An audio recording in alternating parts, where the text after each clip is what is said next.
Okay. सो कल हम लोगों ने जितना किया था उसके बाद में जो है हम लोग अब आज करने वाले हैं। हाँ, रीड डायोड हम लोगों ने कर लिया था ना। तो अब रीड डायोड के बाद मैंने आपसे कहा था कि कुछ गन डायोड टाइप के डिवाइसेस भी होते हैं। इलेक्ट्रॉन ट्रांजिस्ट डिवाइस है ना, ट्रांजिस्ट डिवाइस कहते हैं जिनको हम लोग, वही हम लोग पढ़ रहे थे है ना। उसके बारे में एक शॉर्टली ब्रीफ तुम लोग ले लो। वो डिवाइसेस कौन से हम लोग पढ़ रहे थे जिन्हें मैंने ट्रांसफर्ड इलेक्ट्रॉन डिवाइसेस, क्या नाम दिया था कल मैंने उनको? ट्रांसफर्ड इलेक्ट्रॉन डिवाइसेस होते क्या है, फटाफट से रिवाइज कर लेते हैं एक बार। हम लोग ट्रांसफर्ड इलेक्ट्रॉन डिवाइसेस पढ़ रहे हैं क्योंकि इससे पहले हम लोग रीड डायोड वगैरह पढ़ चुके हैं। उसके बाद ये दूसरे डिवाइस आते हैं जिनमें बेसिक प्रॉपर्टी होती है नेगेटिव रेजिस्टेंस प्रॉपर्टी। अब ये नेगेटिव रेजिस्टेंस प्रॉपर्टी क्यों काम में ली गई, ये डायोड क्यों बनाए गए? तो बहुत सिंपल सी बात है, जंक्शन इफेक्ट को खत्म करने के लिए डायोड बनाए गए थे। एक्चुअली में होता ये था कि जो नॉर्मल डायोड थे जो तुम लोगों ने 11th 12th या बीएससी के अंदर पढ़े हैं, जिन्हें हम बोलते हैं पीएन जंक्शन डायोड, तो उनका नाम ही क्या है? पीएन जंक्शन डायोड है। तो जंक्शन के ऊपर ये डिपेंड करते हैं, ठीक है ना। जंक्शन के ऊपर ये डिपेंड करते हैं, जंक्शन प्रॉपर्टी पर डिपेंड करते हैं। जो उनकी बाउंड्री लाइन होती है उस बाउंड्री लाइन के ऊपर ये डिपेंड करते हैं, ठीक है। होता ये है जब चार्ज कैरियर्स ब्रेक मतलब सॉरी बढ़ जाएंगे, हाई वोल्टेज की बात करते हैं हम लोग, हाई फ्रिक्वेंसी की बात करते हैं हम लोग, माइक्रोवेव रेंज की बात करते हैं हम लोग। तो माइक्रोवेव रेंज में अगर आप उन नॉर्मल डायोड्स को काम में लोगे माइक्रोवेव रेंज के अंदर, तो वो काम नहीं करेंगे, वो सैचुरेट हो जाएंगे क्योंकि उनकी हद ही नहीं होती इतनी रेंज में काम करने की। उनकी बाउंड्री पर चार्जेस जो हैं वो इस तरह इकट्ठे हो जाते हैं कि वो वहाँ पर काम करना बंद कर देते हैं बेसिकली। ये वाली बात है। तो बहुत सिंपल सी बात है कि बाउंड्री इफेक्ट को या फिर जंक्शन इफेक्ट को ख़त्म करने के लिए हमें कुछ ऐसे डायोड की संरचना करनी पड़ी जो हाई वोल्टेज पर हाई फ्रिक्वेंसी पर काम करें, क्योंकि हाई फ्रिक्वेंसी पर बहुत सारे चार्जेस आ जाते हैं, जंक्शन पर इतनी जगह ही नहीं होती है चार्जेस को लेने की। तो वो जंक्शन पर डिपेंड ना करके पूरे के पूरे बल्क पर डिपेंड करें, पूरे बल्क पर, बल्क मतलब कि पूरे सिस्टम के ऊपर डिपेंड करें। ये तो लिखाया था मैंने कल आपको कि जो होता है कि ऐसे हमें डायोड चाहिए थे जो बल्क प्रॉपर्टीज़ पर डिपेंड करें ना कि जंक्शन प्रॉपर्टीज़ पर। उन्हें बनाने के लिए हम लोगों ने ट्रांसफर्ड इलेक्ट्रॉन डिवाइसेस की रचना करी है, जिसमें सबसे इंपॉर्टेंट डिवाइसेस हैं Gunn diode, gun effect diode. क्योंकि अब हम हाई फील्ड डोमेन की बात करने वाले हैं। हाई फील्ड डोमेन में चार्ज कैरियर्स बहुत सारे होने वाले हैं और इसकी वजह से एक बहुत इंपॉर्टेंट प्रॉपर्टी निकल के आती है, नेगेटिव रेजिस्टेंस प्रॉपर्टी। इसका मतलब ये होता है कि जो आपका आउटपुट है वो 180 के फेज में आपको मिलता है ना। जैसे मान लो आप लोगों ने वोल्टेज बढ़ाया, डायोड में क्या होता है, डायोड में ये होता है कि आप वोल्टेज बढ़ाओ करंट बढ़ेगी, यही होता है। यहाँ पर भी वोल्टेज करंट का रिलेशन कुछ इस प्रकार का ही होगा, बट वो ऑपोजिट फेज में होगा। क्या होगा? ऑपोजिट फेज में होगा, ठीक है ना, और कुछ नहीं है। नेगेटिव रेजिस्टेंस प्रॉपर्टी का मतलब ये होता है आर बराबर वी अपॉन आई होता है, R is equal to V upon I होता है, रेजिस्टेंस बराबर वोल्टेज अपॉन करंट होता है। यहाँ पर नेगेटिव करंट आएगा, ठीक है। नेगेटिव करंट आएगा मतलब वोल्टेज बढ़ाओ बट करंट बढ़ेगी बट नेगेटिव में बढ़ेगी, दैट्स कॉल्ड द एवलांश। जो आपको पहले पढ़ा था रीड डायोड के अंदर, एवलांश मतलब चार्जेस का इकट्ठा होना, है ना। तो ये चीज़ है। तो तुम लोगों ने देखा होगा किसान आंदोलन चल रहा है, तो बॉर्डर पर बहुत सारे किसान इकट्ठे हो गए, तो बॉर्डर पे जगह ही नहीं होती इतनी कि आप जो है इतने किसानों को इकट्ठा कर लो। इसलिए यहाँ पर भी ये सेम काम है, जंक्शन पे जगह ही नहीं होती है कि आप बल्क में हाई फील्ड डोमेन जो है इकट्ठा कर पाओ, तो आपको एक बल्क प्रॉपर्टी की आवश्यकता पड़ती है। इसलिए आपको जो है लाल किले पे जाना पड़ा, क्या करें, इसीलिए। तो ये वाली बातें हैं। खैर, हम लोग स्टार्ट करते हैं। जो ट्रांसफर्ड इलेक्ट्रॉन डिवाइसेज हैं उनमें सबसे पहला जो डिवाइस है वो है गन इफेक्ट डायोड, तो हम इसकी बात करेंगे आज ना। चलो, ये भी इम्पोर्टेंट है, ये भी इम्पोर्टेंट है ना। गन इफेक्ट डायोड आता है तुम्हारे एग्जाम में। तो जो इसकी मेन बेसिक प्रॉपर्टी है वो है गन इफेक्ट डायोड, तो उसके बारे में आज थोड़ा सा हम लोग बातें करते हैं।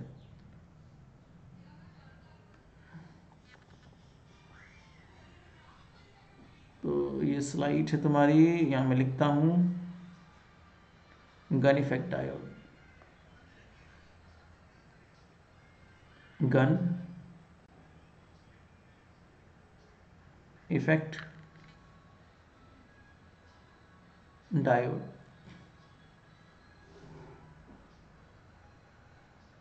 ठीक है, इसकी कुछ हिस्ट्री जान लो, होता क्या है गन इफेक्ट डायोड, बनता कैसे, कंस्ट्रक्शन देख लेंगे। इन 1963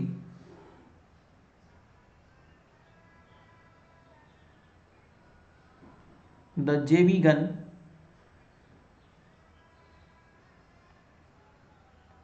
ये इन साइंटिस्ट का पूरा नेम है, discovered the transferred electron effect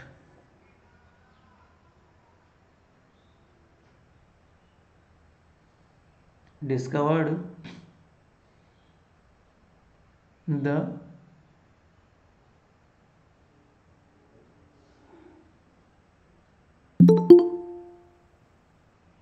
transferred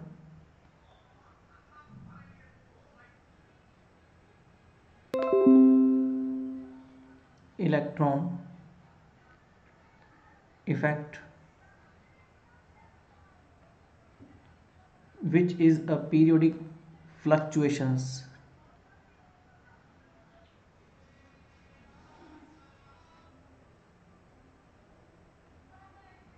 in which a periodic fluctuation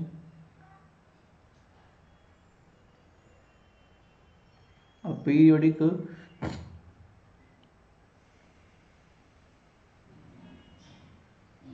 fluctuation of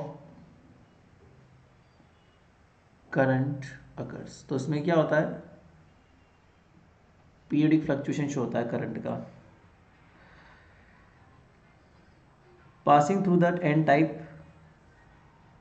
कब शो होता है, in which a periodic fluctuation of current passing through, या कर्स मत लिखो, ये फ्लक्चुएशन जो है ना वो पास होता है ना, तो passing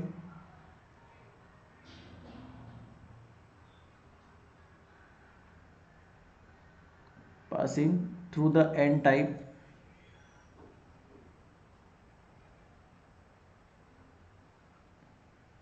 passing through the n type gallium arsenide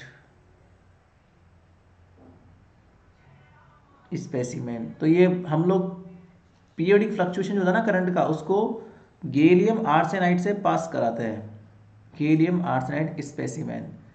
gallium arsenide खुद एक डायोड होता है, तो एन टाइप है क्योंकि आपने गैलियम के अंदर 15th ग्रुप की जो है इम्प्योरिटी मिला रखी है, तो आर्सेनिक जो होता है वो 15th ग्रुप का एलिमेंट होता है, तो अल्टीमेटली ये जो है 15th ग्रुप की आप लोगों ने इसमें वो मिला रखी है ना, इसीलिए ये जो है एन टाइप सेमी कंडक्टर होता है। When the applied voltage, now when the applied voltage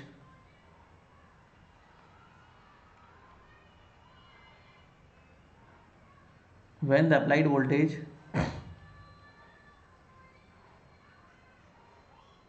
exceed a certain critical value, exceed a certain critical value, जब आपकी वोल्टेज एक फिक्स क्रिटिकल वैल्यू को क्रॉस कर जाएगी तो आपको ये सब देखने को मिलेगा इफेक्ट। मतलब कौन सा इफेक्ट देखने को मिलेगा, करंट का फ्लक्चुएशन, ये सब देखने मिलेगा। और ये तब मिलेगा, देखो क्या लिखा हुआ है यहाँ पे, in which a periodic fluctuation of current passing through the N type gallium arsenide specimen. ये आपको तभी मिलेगा करंट का इफेक्ट देखने को जब आपकी वोल्टेज एक सर्टेन वोल्टेज को क्रॉस कर जाएगी।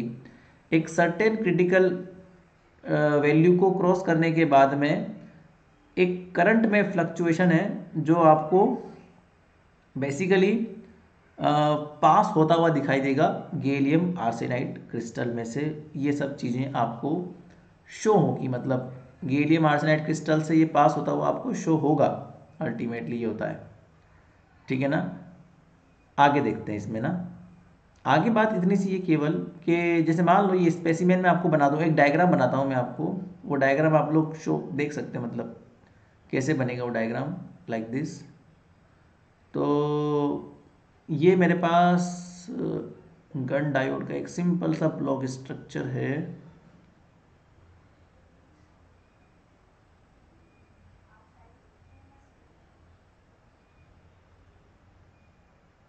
ठीक है,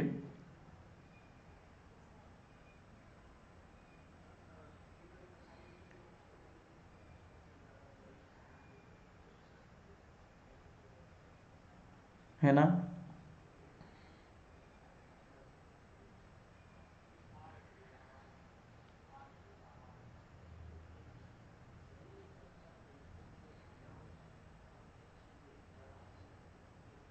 ये गन डायोड है लगभग, ये इसकी बाउंड्री वॉल्स कहलाती है जिनसे इसको ज्वाइंट करते हैं। मतलब मैंने आपसे कहा ना बल्क प्रॉपर्टी पर डिपेंड करता है, तो केवल जंक्शन पर डिपेंड नहीं करेगा। चार्जेस जो है ना पूरे वॉल्यूम में कहीं भी इकट्ठे हो सकते हैं, तो मैंने यहाँ चार्जेस को इकट्ठा कर दिया। जहाँ चार्जेस एक साथ जाके इकट्ठे हो जाएंगे ना, वहाँ पर हाई फील्ड बन जाएगा, वो क्षेत्र हाई फील्ड डोमेन कहलाएगा। So in the Gunn diode there is a high field domain, इसे बोल देंगे हाई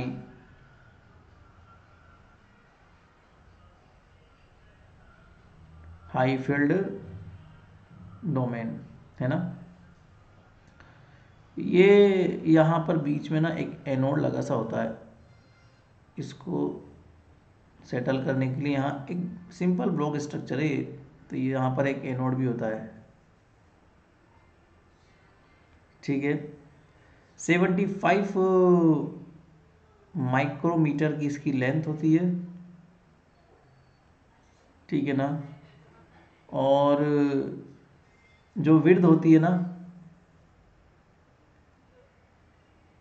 वो होती है, इसको मैं एक बार बना दे रहा है इसको स्ट्रक्चर को ढंग से, लगभग ऐसा कोई स्ट्रक्चर अगर मैं बना देता हूँ मान लो, तो ये जो है ये थोड़ा ढंग का बना नहीं है वैसे तो, बट हाँ ये बहुत चौड़ा होता है एक्चुअली में। मैंने ढंग से बनाया नहीं स्ट्रक्चर, बाकी ये बहुत चौड़ा होता है, ये लगभग 100 माइक्रोमीटर का होता है, सबसे बड़ी डायमेंशन होती है 100 माइक्रोमीटर। और ये बहुत छोटा होता है, ये मैंने बनाया नहीं ढंग से, वरना तो ये बहुत छोटा होता है ये 20 माइक्रोमीटर का होता है बस। तो ये बड़ा बन गया मेरे से, बट कोई बात नहीं, ये होता छोटा है, ये केवल 20 माइक्रोमीटर के आसपास ही होता है ये, है ना। तुम चाहो तो इस स्ट्रक्चर को ऐसे बना लो, ये 20 का होता है जरा सा, ये 100 का होता है, और ये 75 का होता है। तो तुम इसको ऐसे भी बना सकते हो, मतलब it is look like this. तो ये 75 हो गया, ठीक है। और ये हो ही गया, तो तुम चाहो तो इसको ऐसे बना सकते हो, ये हो जाएगा इस तरीके से। ये मैंने बड़ा कर दिया, ये चौड़ा हो गया, अब वो दिखेगा नहीं ढंग से तुम्हें बनना।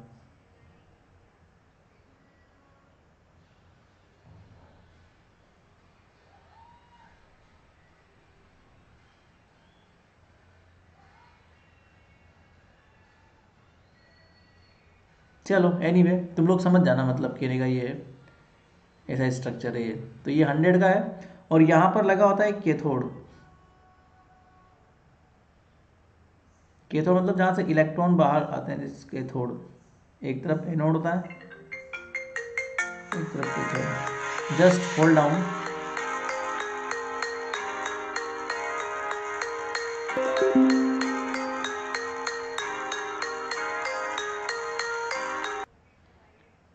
हाँ अब स्टार्ट करते हैं, सॉरी फॉर द डिस्टरबेंस, ठीक है। आगे चलते हैं हम लोग, है ना। तो मैं तुम्हें स्क्रीन शो कर दूं। हम्म तो ये इस तरह का स्ट्रक्चर जो है मेरे पास शो होगा। अब मैं आपको आगे दिखा दूं, this is the high field domain, like, है ना। तो ये गैलियम आर्सेनाइड का क्रिस्टल है, अब इसमें आगे हम लोग देखते हैं आगे क्या क्या इसमें हो सकता है, तो इसकी थ्योरी भी लिखनी बहुत ज़रूरी है।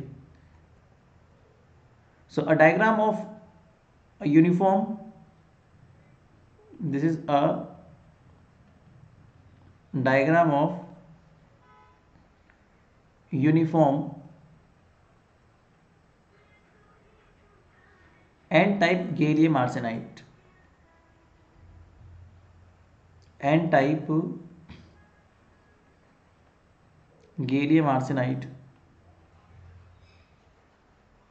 Diode with atomic with ohmic contact, with, देखो ओहमिक कांटेक्ट का मतलब जो होता है कि वो ओम्स के लॉ को फॉलो करे, मतलब जहाँ पे वोल्टेज करंट का कुछ रोल हो। सो विद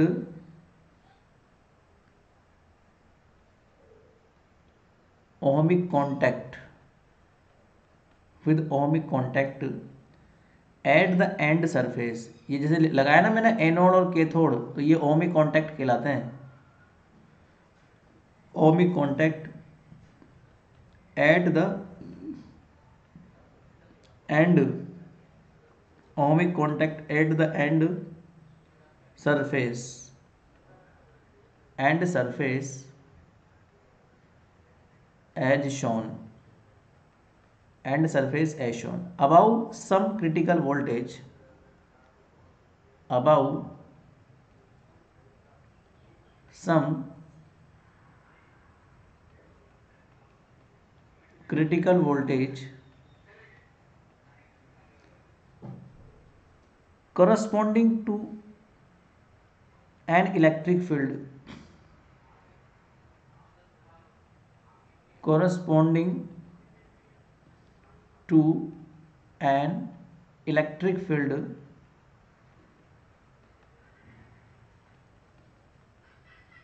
एक इलेक्ट्रिक फील्ड है लगभग 2000 से लेके और 4000 volt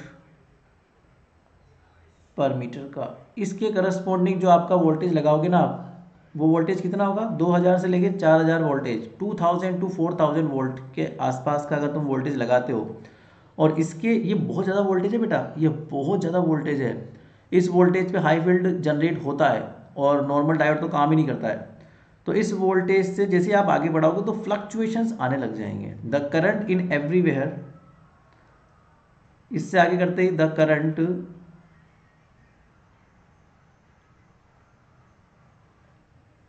in everywhere specimen, in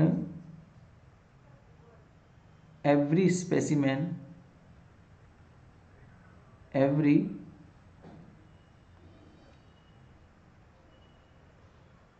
specimen become a fluctuating function of time, become a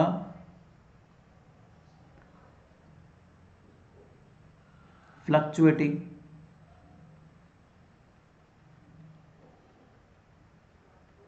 become a fluctuating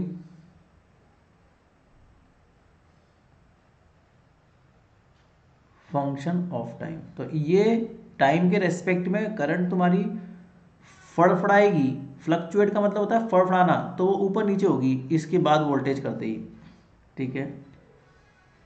gun effect is independent of, आगे लिखो, gun effect, gun effect is independent of total voltage current, is independent of total voltage, total voltage current, total voltage current, मतलब complete voltage या current पे depend नहीं करता gun effect, ठीक है ना। ये तो केवल डिपेंड करता है उसके क्रिटिकल वोल्टेज के ऊपर, है ना। And it is not affected by, and it is not affected by magnetic field और different type of contact. Magnetic field और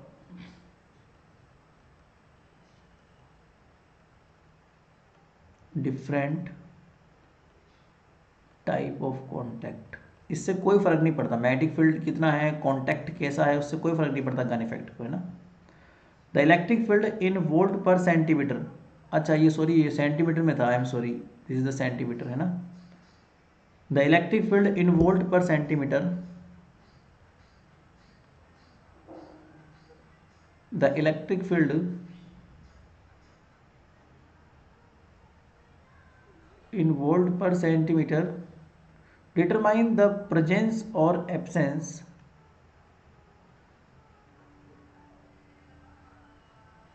determine the presence or absence determine the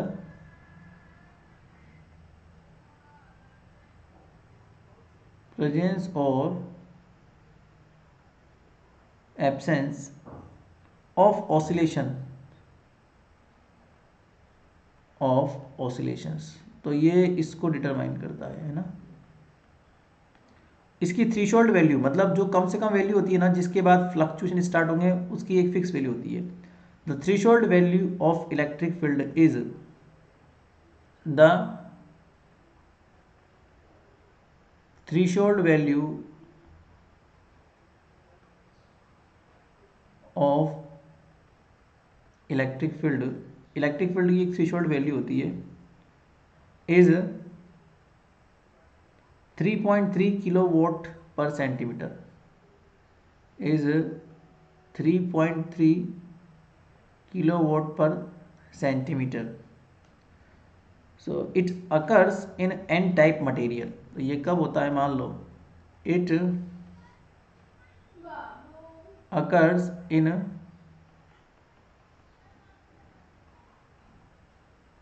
N type material only, ये किस में होता है, केवल N type में होता है। So that it must be associated, so that it must be